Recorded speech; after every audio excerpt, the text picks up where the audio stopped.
नमस्कार, रीवा 24 के ताजा तरीन अंक के साथ मैं शैलेंद्र। सबसे पहले प्रमुख खबरें। ढेकहा वार्ड क्रमांक 5 के पार्षद द्वारा नशे में धुत होकर युवक के साथ मारपीट करने का वीडियो हुआ वायरल। यूनियन बैंक की महिला कर्मचारी के ऊपर युवक ने लगाया ठगी का आरोप। अमैया पुलिस ने 2 युवकों को कट्टा और कारतूस के साथ किया गिरफ्तार। और वन विभाग बनाएगा अनोखा रेस्टोरेंट, गिद्ध करेंगे मेहमान नवाजी। इन खबरों सहित अन्य खबरें अब विस्तार से। अमैया पुलिस ने 2 युवकों को कट्टा और कारतूस के साथ गिरफ्तार किया है। रीवा पुलिस अधीक्षक विवेक सिंह, अतिरिक्त पुलिस अधीक्षक अनिल सोनकर तथा नगर पुलिस अधीक्षक नवीन तिवारी के मार्गदर्शन में मुखबिर की सूचना पर थाना प्रभारी अमैया विजय प्रताप सिंह ने थाना स्टाफ के साथ मिलकर गल्ला मंडी के पास बीती रात बिना नंबर की मोटरसाइकिल से जा रहे 2 युवकों को गिरफ्तार किया। दोनों के पास से कट्टा और जिंदा कारतूस बरामद हुए। जानकारी के मुताबिक कुलदीप गुर्जर निवासी खेरिया और हरकेश गुर्जर निवासी मेडौल जिला ग्वालियर को 315 बोर का देशी कट्टा, 3 जिंदा कारतूस, बिना नंबर की मोटरसाइकिल सहित पुलिस ने पकड़ा है। 2 युवक पकड़े गए हैं, क्या है पूरा मामला? दौरान कस्बा गश्त भ्रमण में पुलिस को एक बिना नंबर की गाड़ी आती हुई दिखी, जिस पर संदेह होने पर पुलिस द्वारा रोककर उनसे पूछा गया, जो अपना पता महाराजपुर थाना ग्वालियर का होना बताए एवं बोली भाषा से संदेह होने पर उनकी तलाशी ली गई, जिससे कि आरोपियों के पास से 1 कट्टा और 3 जिंदा कारतूस बरामद हुए। क्या कहना है उनके आरोपियों का? एक कुलदीप गुर्जर और हरकेश गुर्जर, दोनों निवासी थाना महाराजपुर जिला ग्वालियर के हैं। किस उद्देश्य से कट्टा लिए थे, क्या कैसे? अब उद्देश्य तो अपराध का ही रहा होगा, अब ये तो जांच का विषय है। कहाँ से कहाँ जा रहे थे, गाड़ी का कहाँ? इनसे पूछताछ पर बताया इन्होंने कि हम मैहर दर्शन के लिए आए थे और मैहर के बाद हम लोग इलाहाबाद निकल रहे थे। और इनके रिकॉर्ड वगैरह क्या है? अब आपराधिक रिकॉर्ड संबंधित थानों से पूछताछ की जा रही है, जैसा भी होगा जानकारी होगी। तो रहने वाले कहाँ के ये? रहने वाले ये ग्वालियर के हैं। जमीनी विवाद के चलते टेंट में काम करने वाले युवक की हत्या का आरोप परिजनों ने लगाया है। गत 24 फरवरी से लापता युवक का शव बीती रात घर के पास ही कुएं में मिला है, जिसके बाद परिजनों ने कुछ लोगों पर मारपीट कर उसकी हत्या करने का आरोप लगाया है।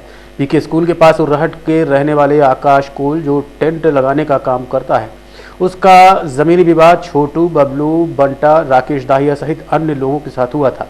जमीनी विवाद की शिकायत पिता ने थाने में भी की थी। उसके बाद घर से निकला मृतक 24 फरवरी से लापता हो गया था। परिजनों द्वारा काफी तलाश की गई, लेकिन कोई अता पता नहीं चला। बीती रात उसका शव कुएं में तैरता मिला। परिजनों ने कहा कि आरोपियों द्वारा बेटे की हत्या कर शव को कुएं में फेंका गया है। पुलिस अब मामले की जांच में जुटी हुई है। 22 तारीख को विवाद हुआ था, जमीनी विवाद है। उन्होंने 3 हिस्से में ज़मीन थी, तो उन्होंने बेच लिया चोरी। हम लोग को 1 रुपया नहीं दिया। राकेश सिंह दाहिया ने ख़रीदा है, उनको पैसा दिया है, तो उन्होंने ऑटो ख़रीदा। घर का 4 कमरे का रोकने में विवाद हुआ। हम 22 तारीख को रिपोर्ट किए। 24 तारीख से मेरा लड़का लापता है। मारपीट हुई, हम लोग ले गए उसको, पकड़, लड़ाई ना करो, हम रिपोर्ट कराए हैं, है ना। तो उन्होंने, हम लोग इधर उधर तलाश किए, चारों तरफ गए, बिछिया नदी, थाना, हर जगह, विश्वविद्यालय, सिटी कोतवाली, बिछिया थाना, अमैया थाना, समान थाना।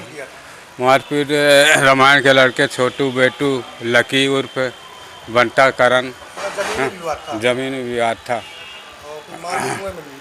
हाँ, इन्होंने मार के छुपाए हुए थे। आज रात में इन्होंने कुएं में डाल दिया। कुआं तो हम लोग डेली पानी भरते थे, वहाँ कुछ नहीं था। कांटा डाल के इधर उधर देखे भी थे। गुमशुदगी भी आप थाने में गुमशुदगी की भी हम रिपोर्ट कर लिखाए हैं जी। पैसा न देने के कारण इन्होंने हमारे बच्चों को मरवा दिया। राकेश सिंह दाहिया का भी हाथ है, फुल हाथ उन्हीं का है। इन्हीं कारण उन्होंने इनके रामायण के लड़के से, चारों लड़के, एक भाई के लड़का लकी, 2 वगैरह लड़के और आए, तो उसका नाम नहीं जानते हम कहाँ से लाए थे। पुलिस क्या कह रही है? पुलिस कह रही है कि 4 अपराधी को बैठा लिए हैं, पीएम हो जाए, जिसके बाद कार्रवाई करते हैं। ऐसे कैसे करें? क्या नाम है आपके लड़के का? नाम आकाश कोल आकाश नाम है? जी, 21 साल का है। 21 साल का। जी सर। क्या करता था? ये टेंट के काम करता था। हमारे गफूर भाई के टेंट है, लगाने जाता था, आता था, उन्हीं के साथ रहता था जी। टेंट के काम करता है। हाँ, एक कुएं में लाश मिली है। उसको इन्होंने पहले रिपोर्ट की थी परिजनों ने। गुम निशान कायम था। कल शाम की घटना है। आकाश कोल उम्र 21 वर्ष का निवासी पीके स्कूल के पीछे का है, तो जिसकी 100 पंचनामा कर पीएम कराया जा रहा है। बाद नतीजा जैसा भी आएगा उस हिसाब से कार्रवाई की जाएगी। परिजनों का आरोप है कि मार के कुएं में डाल दिया। उसकी जांच हो जाएगी, बाद पीएम रिपोर्ट ही कुछ बता पाएंगे। कई दिनों से लापता था ये। उन्होंने बताया कि 24 तारीख से लापता था, तो उन्होंने पता तलाश किया। कल उन्होंने थाने में रिपोर्ट लिखाई थी। क्या नाम है मृतक का? आकाश को कहाँ का रहने वाला है? पीके स्कूल के पीछे उर्राहट। सबका सैनिक संघर्ष कमेटी ने प्रेस वार्ता कर किसान आंदोलन को समर्थन देने का सरकार को चेतावनी दी है। अपनी मांगे पूरी न होने पर सबका सैनिक संघर्ष कमेटी ने प्रेस वार्ता कर किसान आंदोलन को समर्थन देने की बातें कही। और तो और सबका सैनिक संघर्ष कमेटी ने कहा कि हम 14 वर्षों से जवानों की मांगों को लेकर संघर्ष कर रहे हैं। साथ ही हम लोगों ने राष्ट्रपति और प्रधानमंत्री को भी ज्ञापन सौंपा है और अभी तक लगातार 1 साल से अनिश्चितकालीन धरने पर बैठे हैं, लेकिन हमारी मांगों को अनदेखा किया जा रहा है। यदि हम लोगों की मांगों को अतिशीघ्र सरकार द्वारा नहीं माना जाएगा तो सबका सैनिक संघर्ष कमेटी किसानों को समर्थन देगी। उसको जो सबसे ज़्यादा जिस जवान को रिक्स है उसे आप 5200 रुपये दे रहे हो, और जो नॉर्मल रिक्स में रहते हैं उन्हें आप 15,000 दे रहे हो या 10,500 दे रहे हो। तो हमारी जो मेन मांग ये थी कि आप या तो समान कर दीजिए, मुझे नहीं चाहिए 5200 सबकी कर दीजिए, या फिर इस तरह से विसंगतियाँ मत करिए कि एक जवान की जो बॉडी की वैल्यू है वो 5200 है और एक जो एसी में बैठा हुआ अधिकारी है उसकी बॉडी की वैल्यू 15,000 है। ऐसा मत करिए। इन्हीं सभी चीज़ों को लेकर हमारा जो सरकार से हमारी जो टीम है 12 बार हम रक्षा मंत्री से मिल चुके हैं, लेकिन अभी तक कोई निर्णय नहीं मिला। 1 साल से जंतर मंतर पे बैठे हुए हैं। सरकारें सेना के प्रति अपनी सिंपैथी तो जाहिर करती हैं, लेकिन तब जाहिर करती हैं जब वो उनकी बॉडी बक्से में पैक हो जाती है और उनके गृहग्राम पहुंचती है, तब वो वहां पर अपनी सिंपैथी तो जाहिर कर देते हैं। लेकिन ऑन ड्यूटी या रिटायरमेंट जवानों की क्या परिस्थिति है और किन समस्याओं से वो जूझ रहे हैं, किसी सरकार को अभी तक कोई कानो कान खबर नहीं पड़ी है। इसलिए हमारी जो हमने ये फैसला किया है कि अगर सरकार 29 तारीख तक नहीं मानती है तो भारत के पूर्व प्रधानमंत्री लाल बहादुर शास्त्री जी का नारा जो था जय जवान जय किसान, जो जिन्होंने 1964 को ये नारा दिया था, हम भी किसानों के साथ में बैठकर और उनके साथ मिलकर जय जवान और जय किसान एक साथ आंदोलन करेंगे। देखता हूं सरकार। ढेकहा वार्ड क्रमांक 5 के पार्षद संजू सिंह बघेल द्वारा शराब के नशे में धुत होकर युवक के साथ मारपीट करने का मामला प्रकाश में आया है। शांति विहार कॉलोनी के पास रहने वाले गौरव अग्रवाल ने बताया कि शिवानी कॉम्प्लेक्स ढेकहा में उनके कपड़े की दुकान है। 27 फरवरी को सुबह 11 बजे अपनी दुकान खोलकर बाहर बैठा था, तभी वार्ड क्रमांक 5 के पार्षद संजू सिंह बोर्ड लगाने की बात को लेकर गंदी गंदी गालियां देने लगे और जब मना किया तो मुक्के से मारपीट करने लगे। सर और चेहरे पर गंभीर प्रहार किया। इसके पास आसपास के दुकानदार आए और बीच बचाव किया। तब पार्षद जाते जाते कह रहे थे कि यदि बोर्ड सही से नहीं लगाओगे तो जान से मार दूंगा। इसके बाद मेडिकल जिला अस्पताल बिछिया में ले जाया गया। आपको बता दें कि पार्षद की ओर से अभी तक कोई बयान नहीं आया है। ये जानकारी पीड़ित गौरव अग्रवाल के हवाले से दी गई है, जिसकी FIR भी दर्ज कर ली गई है। पिछले 15 सालों से मैं वहाँ व्यापार कर रहा हूँ और देखते ही देखते सामने की तरफ जो है रातों रात गोमतियाँ रख दी जाती हैं और कहीं ना कहीं इसमें जो है पार्षद जी का हस्तक्षेप है, उनके द्वारा ही रखवाई गई है। इनका किराया उनसे वसूला जाता है और सीधे, और मैंने उस बारे में कई बार CM हेल्पलाइन पे कॉल की है। CM हेल्पलाइन वाले जो है वहां ना आकर के कई बार हमें टोकते हैं, क्योंकि हम कंप्लेन दबाव में आगे उस समय बंद कर देते हैं, लेकिन फिर कंप्लेन करते हैं। और चूंकि इस वजह से वो कई दिनों से जो है खुन्नस खाए हुए थे और कल अचानक आए मेरी शॉप में सुबह 11 बजे। मेरा बोर्ड जो रोज की तरह लगता है वही लगा हुआ था। रोज गाड़ियां निकलती आती हैं, कहीं किसी को कोई दिक्कत नहीं होती है। लेकिन वो बोर्ड को लेकर विवाद करने लगे कि तुम बोर्ड यहाँ से हटा लो वरना तुम्हारी दुकान यहाँ चलने नहीं पाएगी। हमने कहा कि सर मैं बोर्ड हटा लूंगा, कोई दिक्कत नहीं है, लेकिन बाकी लोगों के भी तो बोर्ड लगे हुए हैं और वहां भी गाड़ियां खड़ी रहती हैं सामने, जिस वजह से दिक्कत होती है। उन्होंने कहा नहीं नहीं, हमें दूसरों से मतलब नहीं है, हमें सिर्फ तुमसे मतलब है, तुम बोर्ड हटाओ वरना हम इसको जो है जब्ती करवा देंगे। तो हमें लगा कि ये जब्ती कराएंगे तो सबकी जब्त होगी, तो हमने कहा सर ठीक है आप जब्त करा दीजिए।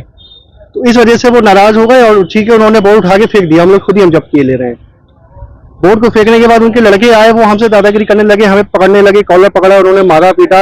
उसके बाद संजू सिंह ने खुद हमें मारा, हमारी दुकान के ही दीवार की बाउंड्री में जो है पार्षद ने मारा। उनके भतीजे भी थे, साथ में 4-5 लड़के उनके और भी थे, जो कि वीडियो में सब दिख रहा है साफ साफ। जी, ये वार्ड क्रमांक 5 का मामला है। पार्टी तो पार्षद तो वो शायद भाजपा से हैं, कंफर्म नहीं है मुझे, भाजपा से हैं शायद। कभी थाने में क्या शिकायत हुई कि नहीं हुई? थाने में मैंने आवेदन दिया है, कल एफआईआर लिखाने ही हम लोग आए थे, हमारे कॉम्प्लेक्स से भी 2-3 व्यापारी आए थे साथ में, तो कहा गया कि लाइट नहीं है इसलिए एफआईआर नहीं हो पाएगी। तो सादे कागज में लिख के हमने दिया है। कल एमएलसी भी कराने गए तो एमएलसी में ऐसे यूं ही लिखा पड़ी हो गई। आज एफआईआर हुई क्या? अभी भी एफआईआर की कोई कॉपी नहीं मिली है मुझे। सीसीटीवी मारपीट में वीडियो आने के बाद भी एफआईआर नहीं कर रही पुलिस? नहीं कर रही है पुलिस, कोई एफआईआर की कॉपी नहीं दी गई। मैंने मांगा कि एफआईआर की कॉपी मुझे दीजिए तो बोले हाँ मिलेगी, आप जाओ पहले जांच करा के आओ। वहां से जांच करा के भी आए तो रिपोर्ट नहीं दी गई। पुलिस गई थी साथ में जांच कराने? जांच कराने रिपोर्ट डेका से शिकायत करता है गौरव अग्रवाल, उन्होंने एक कंप्लेंट की है, उसका मेडिकल परीक्षण कराया जा रहा है और वीडियो के संबंध में जांच की जा रही है। उनके पार्षद के द्वारा मारपीट का आरोप है। हाँ, शिकायतकर्ता ने ऐसा बताया है कि स्थानीय पार्षद के द्वारा मारपीट की गई। बीते दिनों अचानक हुई बारिश के दौरान आसमानी बिजली गिरने से एक युवक की असमय मौत हो गई। मिली जानकारी के अनुसार कल मौसम ने अचानक करवट ली और तेज आंधी के साथ जमकर बादल बरसे। इस दौरान चुरहटा थाना अंतर्गत दादर गांव निवासी 68 वर्षीय राम जी पांडे किसी काम से छत पर गए थे। उनके ऊपर आसमानी बिजली गिर गई और मौके पर ही उनकी मौत हो गई। जब बारिश का कहर थमा तो परिजनों ने आसपास व खेतों में उनकी तलाश की, लेकिन नहीं मिले। शाम करीब 6 बजे परिजन छत पर पहुंचे तो उनका शव पड़ा मिला। परिजनों ने बताया कि मौके पर की स्थिति देखकर ऐसा लग रहा था कि बिजली उनके ऊपर गिरी है। फिलहाल शव संजय गांधी अस्पताल में रखा गया है, जहां पोस्टमार्टम होने के बाद मृत्यु के कारणों का स्पष्टीकरण हो पाएगा। मेरे भाई हैं और कल जो आधी पानी आया था ना बारिश में, वो छत किसी काम से गए होंगे पानी वानी निकालने और वहीं पे रह गए। हम लोग ढूंढते रह गए गांव में और घरों में, खेत में। शाम को अचानक से जब छत जाना हुआ 5:30-6 बजे तो देखा कि वहाँ मरे पड़े हैं। बिजली गिर गई होगी। यहाँ शर्ट में पिघली हुई थी शर्ट, और यहाँ छाती के बाल जो होते हैं सब जले हुए हैं। इसके बाद हो गया यहाँ ले आए हैं पीएम होगी। हाँ, गाज गिरी है। और कुछ नुकसान हुआ? नहीं, वही छत में ये पड़े हुए थे और वहीं छत थोड़ा खोदा हुआ है, जैसे गाज गिरने का गड्ढा। हाँ।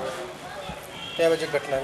ये घटना 12 बजे के आसपास रही होगी, क्योंकि उसी समय गाज वाज गिरी है, खूब लपक पक रहा था। अब हम लोगों को पता चला है शाम को 5:30-6 बजे। उसके दादर है, बनकुइया दादर, चुराटा थाना में। जी। क्या नाम है मृतक का? राम जी पांडे। राम जी पांडे। हाँ। कितने साल के थे? 68 साल के। 68 साल के। शिवा नर्सिंग कॉलेज की छात्राओं ने अपनी मांगों को लेकर मेडिकल कॉलेज के डीन का आज घेराव किया और हड़ताल पर गईं। गत दिनों न्यायालय के आदेश पर मध्य प्रदेश के 66 नर्सिंग कॉलेज की मान्यता रद्द हो गई थी। सीबीआई जांच में भवन और अस्थायी शिक्षकों के अभाव में रीवा के नर्सिंग कॉलेज की भी मान्यता रद्द कर दी गई थी, जिसके बाद वहां ट्रेनिंग प्राप्त कर रही सैकड़ों नर्सों का भविष्य खतरे में पड़ गया है। दरअसल भवन की सुविधा न होने और रेगुलर स्टाफ की कमी के चलते मान्यता रद्द की गई थी। इस बात को लेकर छात्राओं में काफी आक्रोश है। आपको बता दें कि सरकार अपने काम का श्रेय लेने के चक्कर में बच्चों के भविष्य के साथ खिलवाड़ कर रही है। आधे अधूरे कामों का उद्घाटन करना देश में कल्चर सा हो गया है।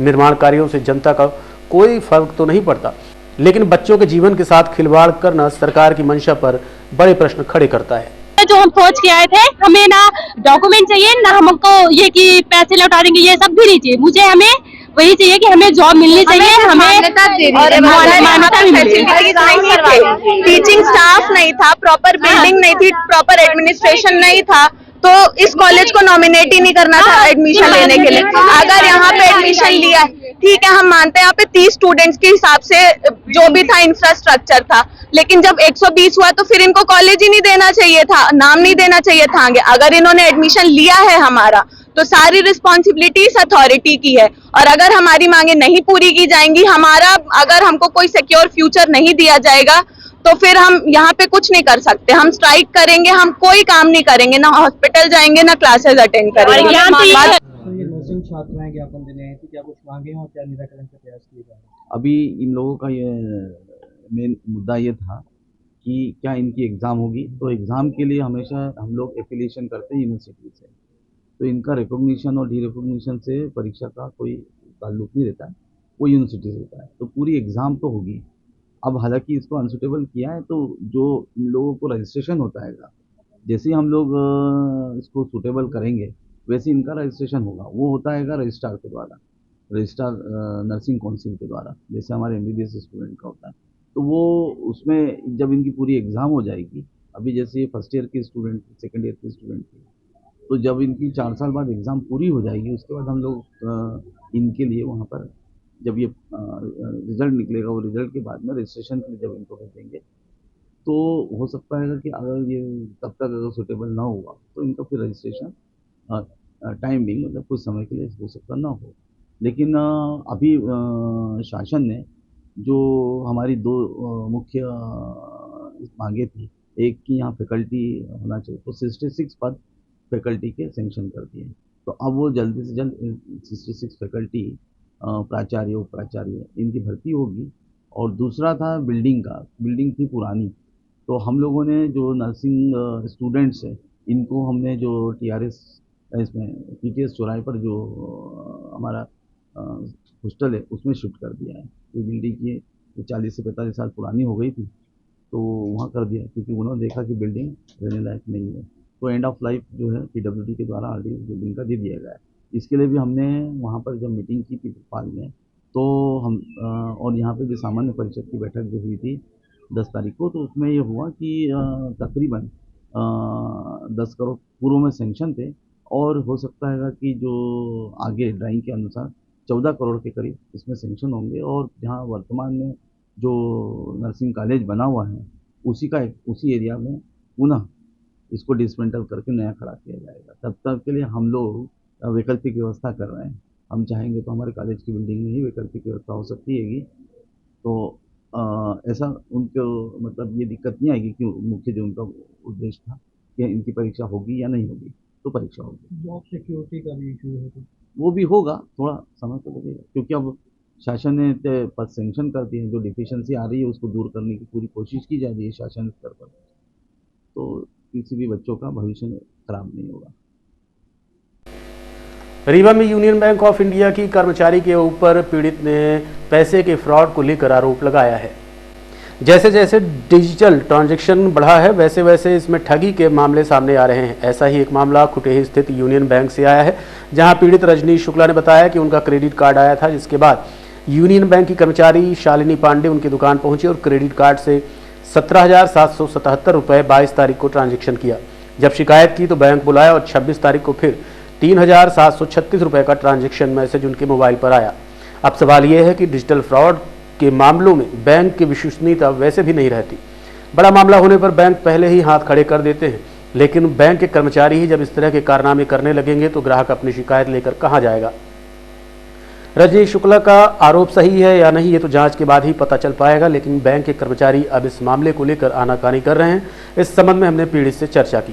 बुलाया कि आइए आपका लिमिट बढ़ानी है कार्ड की, तो हमने कहा कि नहीं आप आ सकते, अभी दुकान हमारी चल रही है, वहाँ पर काम कर रहे थे। फिर वो दुकान पहुँच गई, वहाँ जाके उन्होंने कार्ड और मोबाइल लिया हमारा, फिर उससे ट्रांजैक्शन उसी टाइम पे हो गया। अच्छा ये हमको बताई नहीं, हमने शाम को देखा तो ट्रांजैक्शन मैसेज में मिला और मैसेज ऐप को उन्होंने तुरंत ही वहाँ डिलीट कर दिया था। फिर दोबारा उन्होंने कहा कि चलिए आपका काम नहीं हो पा रहा, बैंक में आइए ब्रांच में। तो हम ब्रांच गए हैं, 26 तारीख को उन्होंने बुलाया था और 26 को ब्रांच में अंदर बैठाया और मोबाइल और कार्ड उन्होंने लिया और फिर इसके बाद वहीं पर उसी टाइम में फिर 3,700 रुपए का ट्रांजैक्शन वहां पर से हो गया। अभी तक आपने इंसानों को रेस्टोरेंट में पार्टी मनाते देखा होगा, लेकिन रीवा में एक ऐसा रेस्टोरेंट खुलने वाला है जहां आदमी मेजबान होगा और पक्षी मेहमान। इस रेस्टोरेंट में पक्षी स्वादिष्ट भोजन का मजा लेंगे। इस अनोखे रेस्टोरेंट की शुरुआत फॉरेस्ट विभाग द्वारा की जा रही है। रीवा के क्योटी जलप्रपात में तकरीबन 2 हेक्टेयर भूमि इसके लिए निर्धारित की गई है, जिसे प्राकृतिक लुक दिया जाएगा। रेस्टोरेंट की दीवारें पत्थर से बनाई जाएंगी, जहां मचान भी तैयार किए जाएंगे। यहां जटायु महाराज के लिए स्वादिष्ट भोजन की व्यवस्था फॉरेस्ट विभाग करेगा। इस पूरी प्रक्रिया में वेटनरी के कई विशेषज्ञ भी शामिल हैं। इस अनोखे रेस्टोरेंट के संबंध में DFO रीवा ने बताया कि रेस्टोरेंट में 200 से 300 गिद्ध एक साथ भोजन कर सकेंगे, जिनके भोजन की व्यवस्था फॉरेस्ट विभाग करेगा और उनके भोजन की जाँच वेटनरी विभाग के वरिष्ठ चिकित्सक करेंगे। शासन की मंशानुसार जटायु संरक्षण अभियान के तहत सर्वे में ये पाया गया कि जानवरों में जो केमिकलों का उपयोग किया जाता है वो गिद्धों के लिए अभिशप्त बन चुका है। लगभग 99% से अधिक गिद्ध मौत की नींद सो चुके हैं। अब इनकी संख्या बढ़ाने के लिए वल्चर रेस्टोरेंट की शुरुआत की जा रही है, जहां उनके लिए ऐसे भोजन की व्यवस्था होगी जो केमिकल मुक्त होगा और भोजन देने से पहले उसकी जांच चिकित्सा विशेषज्ञ करेंगे। अक्टूबर 2023 में जटायु संरक्षण अभियान की शुरुआत की गई थी। अब इनकी संख्या बढ़ाने के लिए वल्चर रेस्टोरेंट की शुरुआत हो रही है। रीवा के क्योंटी में पहला वल्चर रेस्टोरेंट खोला जाएगा। वल्चर रेस्टोरेंट का मुख्य उद्देश्य तो ये है कि जो रीवा वन विभाग का जटायु संरक्षण अभियान चलाया जा रहा है, जिसके तहत हम गिद्धों की आबादी, गिद्धों की संख्या को बढ़ाने के लिए कई अलग अलग प्रयास कर रहे हैं। उनमें से ही एक प्रयास है वल्चर रेस्टोरेंट। वल्चर रेस्टोरेंट या वल्चर सेफ फीडिंग साइट, ये एक तरह से माना जा सकता है गिद्धों का भोजनालय होगा, जहाँ पे उनको सेफ, जो गिद्धों को खाने के लिए सुरक्षित खाना होगा, खाना उनका होता है मवेशियों की डेड बॉडी या पशुओं की, तो वो उनको वहाँ पे प्रोवाइड किया जाएगा। ऐसी डेड बॉडीज़, ऐसी बॉडीज़ जिसमें कोई गलत प्रतिबंधित केमिकल या ड्रग्स ना हो, जैसे डाइक्लोफेनेक, कीटोप्रोफेन, एसिक्लोफेनेक, ये सब ना हो। वल्चर रेस्टोरेंट के कुछ मेन कंपोनेंट्स या अंग होंगे। एक तो सबसे मुख्य तो है 1-2 हेक्टेयर का साइट, जिसको प्रोटेक्ट किया जाएगा फेंसिंग से माध्यम से। फेंसिंग हम पत्थर की खखरी के तौर पे रखेंगे, ना कि बारबेड वायर, क्योंकि उसमें गिद्धों के फंसने की संभावना है। उसके अलावा पास में ही एक मचान बनाया जाएगा, जिसमें हमारे वॉचमैन या चौकीदार हो सकते हैं, और अगर कोई विजिटर, कोई टूरिस्ट वहाँ पे देखने आना चाहे तो वो भी वहाँ पे खड़े होकर दूरबीन या बाइनोकुलर्स के माध्यम से देख सकता है। तो ये 2 मेन एस्पेक्ट होंगे। बाकी फिर हमें परिवहन की व्यवस्था भी देखनी पड़ेगी। प्रति हफ्ते या प्रतिदिन डेड बॉडी को वहाँ पे लेके आना और उसका डिस्पोजल। कितने गिद्धों की लगता है व्यवस्था बननी है वहाँ पे? कोई एक निश्चित संख्या नहीं है। वहाँ पे जैसे जैसे मवेशियों की उपलब्धता रहेगी डेड बॉडीज की, उसी हिसाब से एक बार में हो सकता है 200-300 गिद्ध। देखते रहिए रीवा 24 न्यूज़। मिलते हैं छोटे से ब्रेक के बाद। Pentium point group of institutions, a key to success. जी हाँ, Pentium point group of institutions, जहाँ पर आपको मिलते हैं BA LLB 5 year full time programme, LLB 3 year full time programme bar council of India से मान्यता प्राप्त हैं। MBA के 2 year full time programme AICTE new Delhi से मान्यता प्राप्त हैं। Pentium point college of pharmacy, T pharma 2 year full time programme PCI New Delhi द्वारा मान्यता प्राप्त। पेंटियम पॉइंट टेक्निकल कॉलेज में स्नातक व स्नातकोत्तर की सभी पाठ्यक्रम संचालित हैं, जिनमें प्रवेश प्रारंभ है। हमारा कॉलेज कोड है P500। याद रखिए, सामान्य वर्ग BPL कार्ड धारकों को शिक्षण शुल्क में छूट व SC ST OBC छात्रों को मध्य प्रदेश शासन की नियमानुसार छात्रवृत्ति। आप संपर्क कर सकते हैं हमारे हेड ऑफिस में, जो है हेडगेवार नगर, रेडियो कॉलोनी के सामने रीवा, और कॉलेज कैंपस में, जो है करहिया सिमरिया रोड और हरदी सिमरिया रोड रीवा में। अधिक जानकारी के लिए हमारे फोन नंबर पर संपर्क कर सकते हैं। हमारा फोन नंबर है 07662438035। मोबाइल नंबर पर भी संपर्क किया जा सकता है, जो है 9992084439।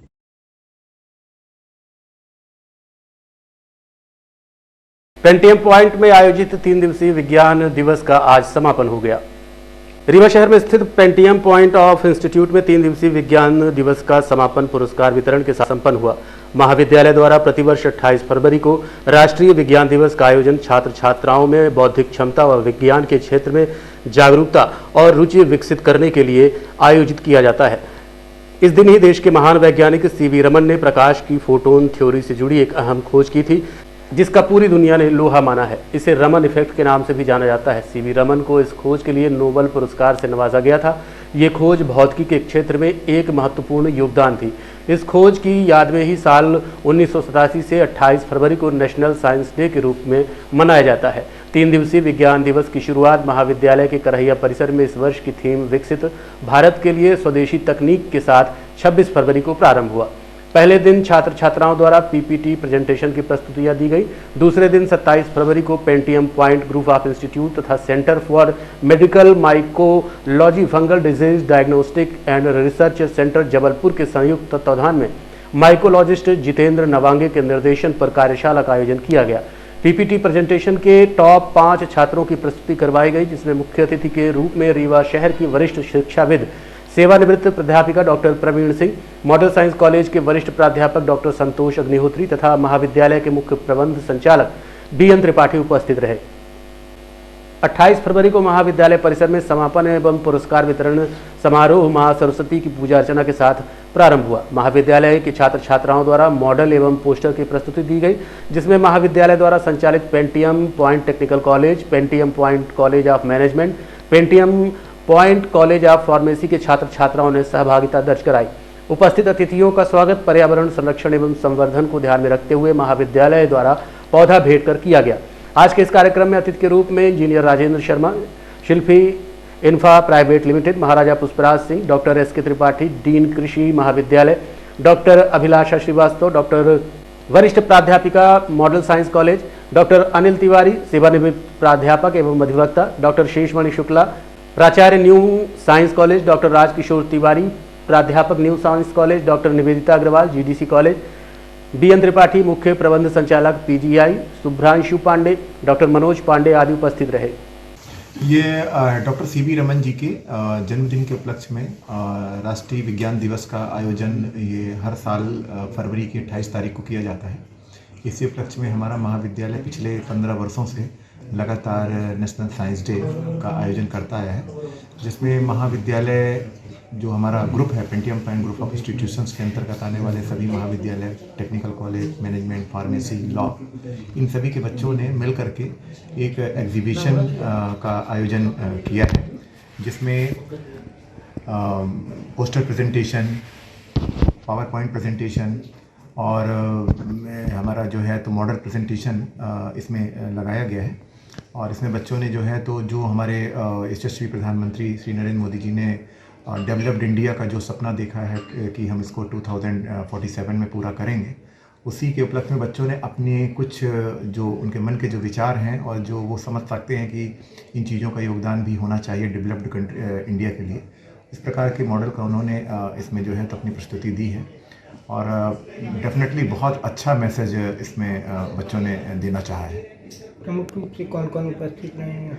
आज के इस आयोजन में जो है तो मुख्य रूप से रीवा रियासत के महाराजा श्री पुष्पराज सिंह जी और हमारे जो है तो लोकप्रिय इंजीनियर और मृदुभाषी हमारे श्री राजेंद्र शर्मा जी की उपस्थिति यहाँ मुख्य रूप से है। साथ ही यहाँ पर न्यू साइंस कॉलेज के प्राचार्य हमारे डॉक्टर रसन शुक्ला जी हैं, राजकिशोर तिवारी जी हैं और एग्रीकल्चर कॉलेज के डीन और इस महाविद्यालय के मार्गदर्शक डॉक्टर सनत कुमार त्रिपाठी जी हैं।